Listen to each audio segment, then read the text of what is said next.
అబ్బా రోజు రోజుకి నీ గోల తట్టుకోలేకపోతున్నాను రాఘవా. ఏంటి నా గోల? చిన్నప్పటి నుంచి అన్నం పెట్టేటప్పుడు నిద్రపుచ్చేటప్పుడు దయ్యం వస్తుందని భయపెట్టేసి ఇప్పుడు గోలంట గోల. నేను భయపడడానికి నువ్వే కారణం. సరే సరే నీకు దండం పెడతాను, వెళ్ళు పోసుకునిరా. మళ్ళీ అర్ధరాత్రి లేపి నన్ను తోడు రమ్మనుకు. ఏంటి కూర్చుంటున్నావు? రా. ఎక్కడికే? ఏంటి కొత్తగా అడుగుతున్నావు? రా. నాకు రావడం లేదు, నువ్వు వెళ్ళు. నీకు వచ్చినా రాకపోయినా నువ్వు వచ్చి తీరాలి. కుదరదు. కుదరదా? కుదరదురా. ఏంటి కుదరదా? అయ్యయ్యో, ఒరే ఎవరన్నా చూస్తే ఏమనుకుంటారా? ఎంత పెద్ద పిల్లోని ఈ రోజుకి నేను బాత్రూమ్ తీసుకెళ్ళాలి. ఈ రూమ్ లోకి వచ్చి ఎవరు చూస్తారమ్మా? ఎవరు చూసినా కూడా పర్వాలేదు, నువ్వు రా. రామా రా, ప్లీజ్ రా.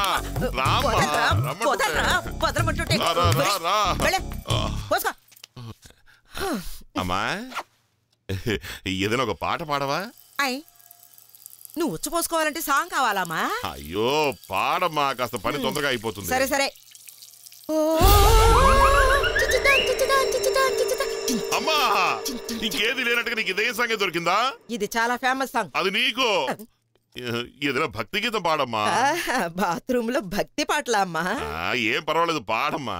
కర్మ కర్మ. సరే. అయ్యేడు కొండల మీదెక్కి కూసున్నాడు మా స్వామి, శేషాద్రి శిఖరంలో శయనిస్తాడు మా స్వామి. నీ చూపే చాలు మా స్వామి, నీ అండా చాలు మా స్వామి. శ్రీనివాస వెంకటరమణ నువ్వే మాకు దిక్కయ్యా, ఇక నువ్వే మాకు దిక్కయ్యా. చల్లని వాడు చక్కని వాడు, మమ్ములను కాపాడ వచ్చడి వాడు. చల్లని వాడు. ఏ అయ్య జిప్పేసుకోరా జిప్పు.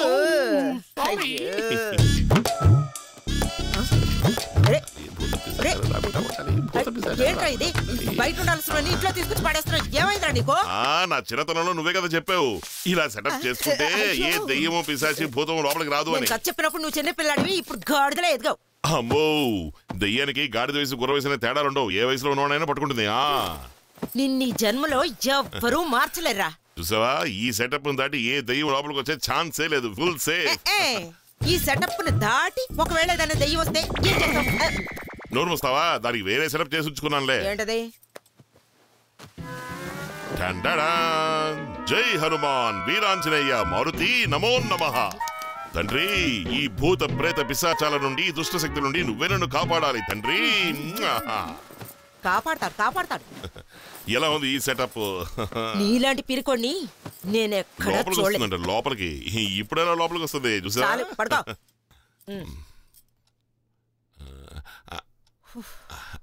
అమ్మా ఏంట్రా? రేపు ఉదయం నన్ను 5 గంటలకే పెందరాడే లేపాయి. ఎందుకో? అది వదిన చెల్లెలు ప్రియా ఉంది కదా, రేపు ఊరి నుంచి వస్తుంది కదా, అందుకనే పెందరాడే వెళ్ళి తన స్టేషన్ నుంచి పికప్ చేసుకొస్తాను. ఈ మంచం చుట్టూ ఎన్ని చెప్పులు పడేసావో గుర్తుంది కదా? అన్ని చేతులు చిరిగిపోయేలా కొడతాను. మూసుకుని పడుకో, డ్రైవర్ తీసుకొస్తాను.